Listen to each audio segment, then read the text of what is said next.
Hi, good morning everyone. Andito na naman po tayo. Magluluto tayo ng gising-gising. Pero ang panglalahok ko lang po is pork lang. Okay? So magsisimula tayo sa olive oil, which is good. Olive oil, mas better to. Tapos may naka-ready na po ako. Kahapon pa ako nag-chop-chop nito eh. Kaya unahin mo natin yung sibuyas, so isa-soften lang po natin siya, okay? Soften lang. Hindi masyadong malakas yung apoy. Alright.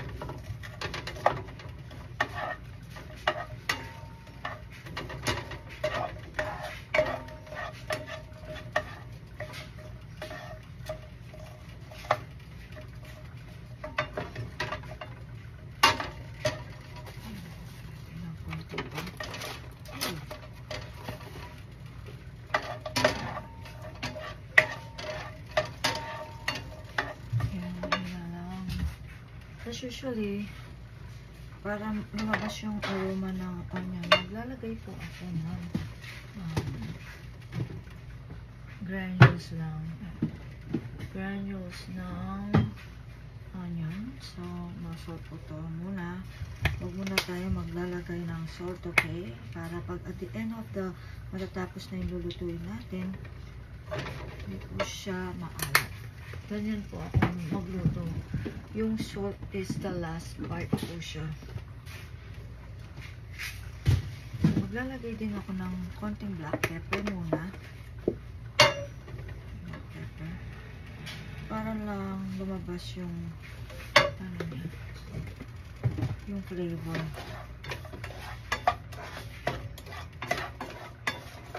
Yan.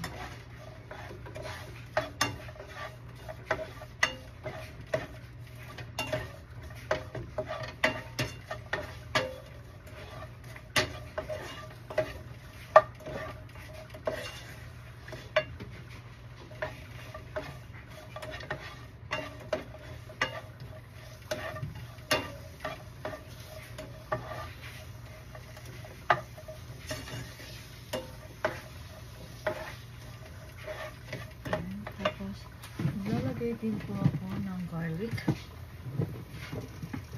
na granulated garlic.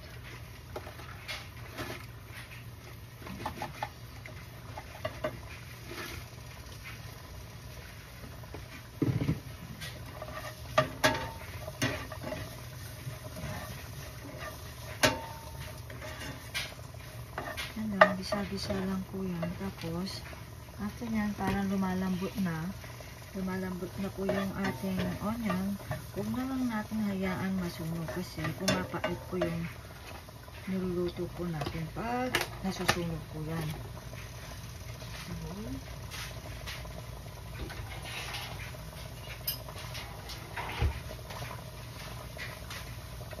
konti lang garlic. Pwede na yan. Mga sigurong a teaspoon of garlic po.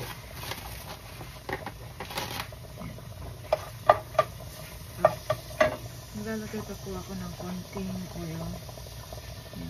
Okay lang po yan, maglagay po kayo kasi olive naman po siya. So, safe po yan sa ating katawan.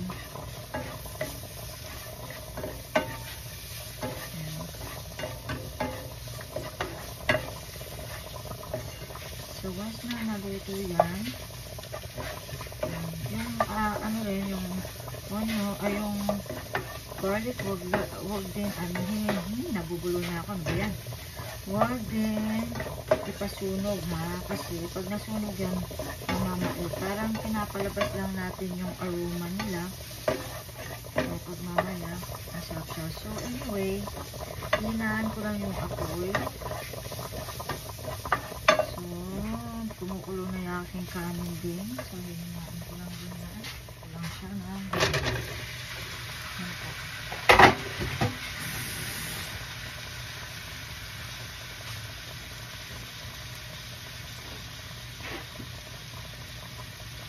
Ito lang lang po yung simpleng pang gising-gising po. Yan lang po yan.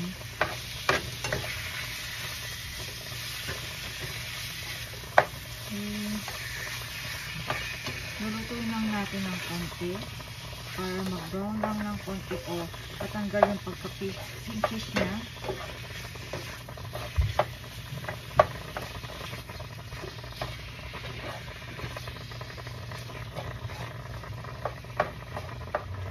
For now, maglalagay po tayo ng less sodium lang kasi ayoko yung ginagamit yung too much na sodium. Ayan.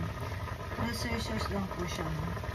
Konti lang para lang magkakulay. Tsaka magkalasa lang para habang niluluto po natin yung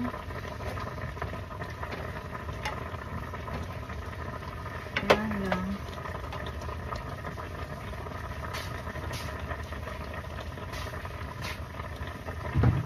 Okay.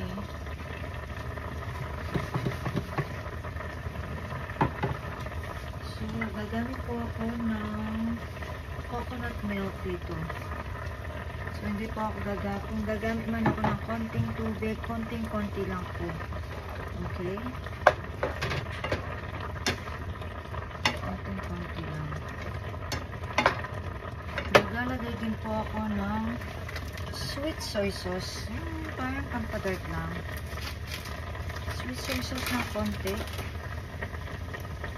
Nabibili ito sa Asian market. O kaya kung nasa Pinas po kayo, meron dyan sa may SNR or sa may international, sa may LZM. Yun. Sa SM meron po yun. Tapos naglalagay po ako ng konti black soy sauce. Sa style ko na po ito. Kasi mahilig po akong mag-experiment. So, gising-gising po yan. Pero sa style ko lang. Para rich in flavor po tayo.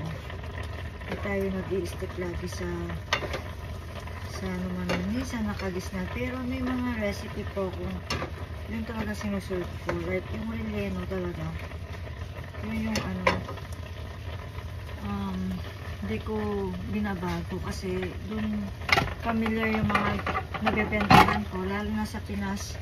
Nung nagbibenta po ako nun, kilala po yung lasa na yun. Kaya kahit may kamahalan ng konti, talagang binibida ko yun kasi masarap po talaga siya. Hindi lang sa luto ko po, pati sa mga kaibigan ko, ang sabi nila masarap daw. Kaya dito ko ipo-pursue yung dreams ko ba.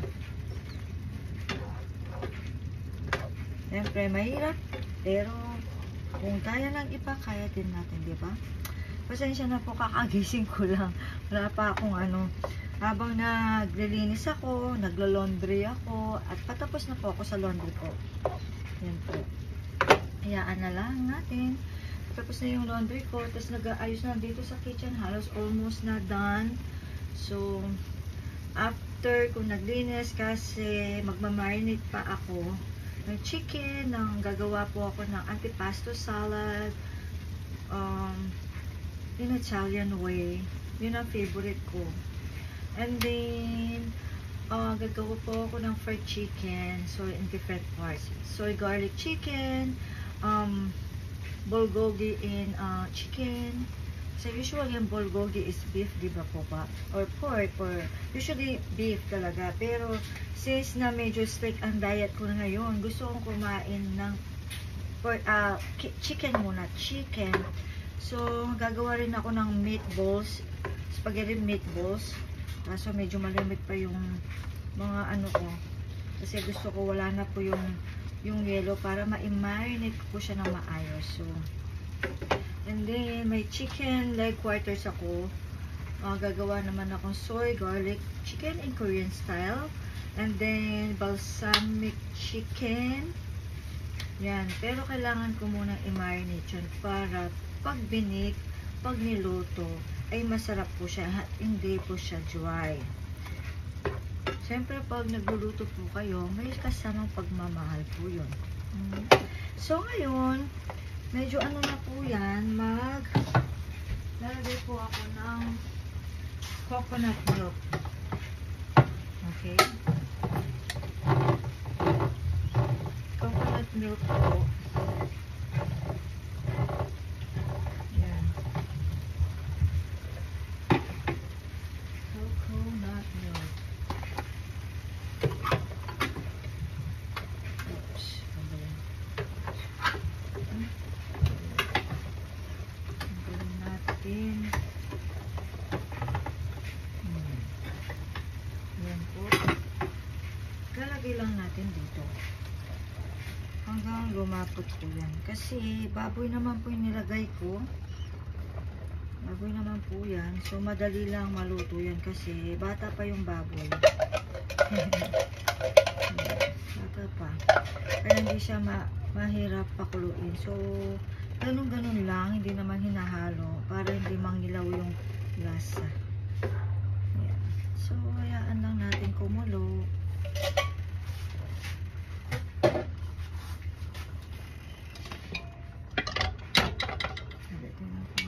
Hindi.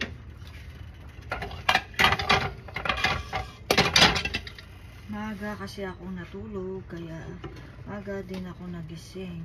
Parang body clock na ba? Yan. Yan, dalawa lang. Kasi medyo maanghang to rin.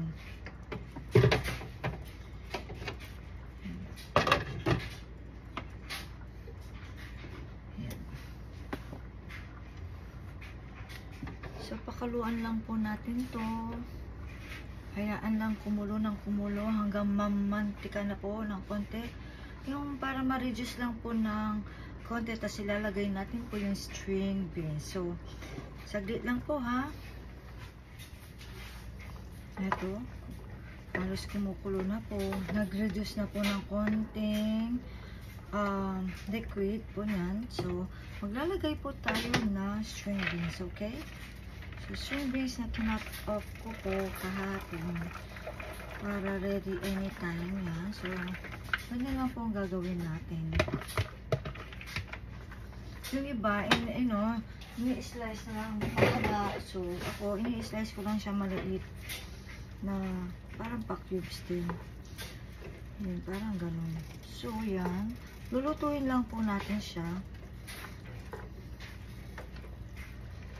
Yan po.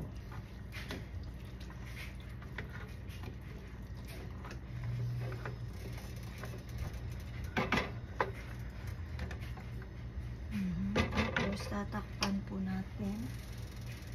Yan. Tatakpan po natin siya. Yan. Yan. Tapos, cut ng dalawa lang. So, sobrang anghang nito. Ayan.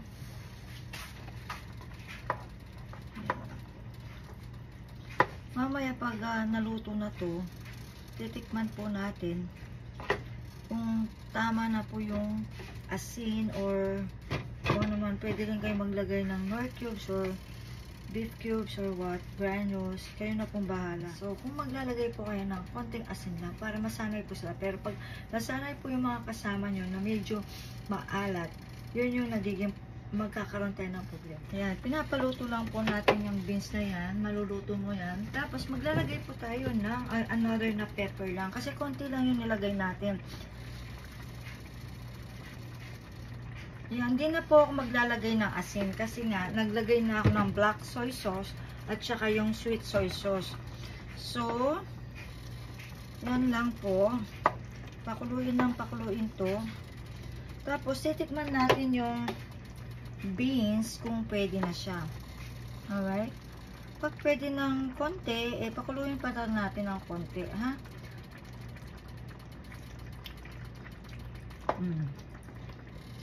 Sarap. Tapos, sisikman ko siya, yung pork niya, kung pwede na rin. Kasi kung yung pork kasi, bata pa yan, so, kailangan natin tikman din yung pork kung pwede na. Kasi, di naman pwedeng sobrang lambot nito.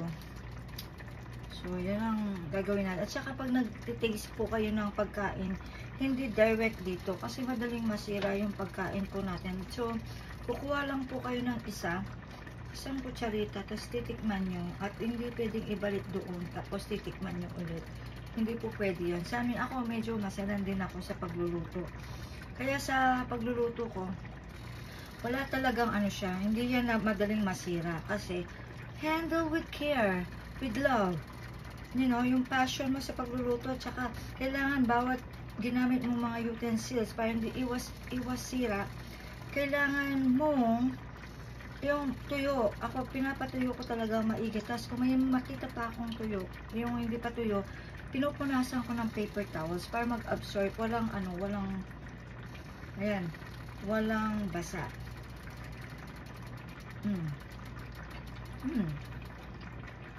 Tama. Diba? Ha? Okay. Naman po ulit. So, pwede na yung pork natin. Ang gagawin natin, medyo reduce lang na natin ng konti ng yan. Huwag po kayo mag-a-add ng water, okay? Yung cocoa milk, may water na po yun. So, nasa sayo kung gusto nyo. Kasi dito, wala po akong mabilhan ng fresh. So, usually, ang nabibili ko po lang talaga yung nakakan. Yun yung cocoa milk. So, yun lang ang pantubig nyo. Mas masarap po siya. Kaysa maglagay kayo ng tubig, maglagay po kayo ng coconut milk, tutubig po yan. Hindi magiging creamy. So, yun po yung technique dyan. Tap.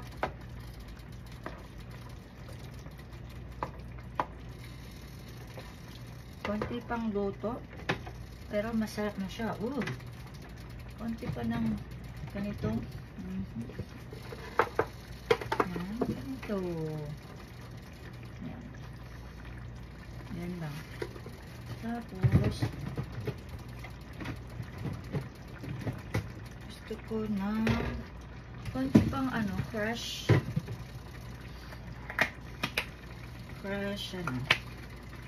granulated onion. Yan ang gusto ko. Onion.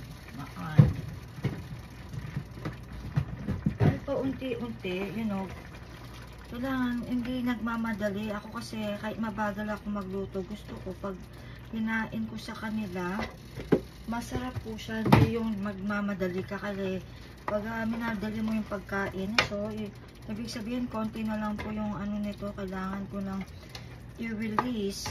Yan. Kasi, konti na lang yung yung milk niya. So, malapit na po talaga siyang maluto. Alright? See ya. Thank you. Hi. Yan na po. Almost done cooking na po ang aking gising-gising. So, yan po. Medyo na konting na lang yan, oh. Diba? Ang sarap po nito. Try nyo lang po. Yan. Instead of patis, maglagay lang po kayo ng black soy sauce and sweet soy sauce. Alternate sa patis po. Pero wag na po kayo maglalagay ng asin kasi hindi po maganda. Alright? Kasi may lasa na po yan. Alright guys, see you later.